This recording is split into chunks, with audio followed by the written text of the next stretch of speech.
ఇలాంటి వాళ్ళు ఒక్కళ్ళుంటే చాలు. మన అమ్మలు మనలందరినీ కూడా పిచ్చి పిచ్చి తిట్లు తిట్టడానికి కారణమవుతారు. ఈయన మిస్టర్ గోపి గారు. నీట్‌నెస్‌కి బ్రాండ్ అంబాసిడర్ అనమాట. ఈయన ఎక్కడుంటే అక్కడ కౌంటర్ అంతా కూడా చాలా నీట్‌గా ఉంచుతారు. అందుకే ఈయన్ని అస్సలు మా మమ్మీకి చూపియను. ఎందుకంటే చీపురు కట్ట విరిగేంత వరకు నన్ను కొడతారు. మనం నీట్‌గా ఉండం కదా! ఎనీవే నేను మీ Mounika Reddy Sirapu. Welcome to my channel. చాలా అంటే చాలా చాలా రోజుల తర్వాత ఆటోలో అయితే నా వర్క్ ప్లేస్‌కి వెళ్తున్నా. ఎందుకంటే నా బెర్రీకి కొంచెం ఆకలి ఎక్కువైనట్టుంది ఫ్రెండ్స్. సో, అదేంటంటే దాని బొజ్జులో ఉన్న పెట్రోల్ అంతా తాగేసింది. మొత్తానికి నా వర్క్ ప్లేస్‌కొచ్చేసిన తర్వాత మా మేస్త్రులు ఎప్పటిలాగానే ఈరోజు కూడా కాఫీనైతే మాకిచ్చేశారు.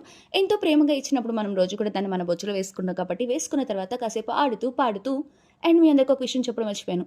కాకినాడలోని చిట్టి పెసరట్లు చాలా మందికి తెలుసు కదా!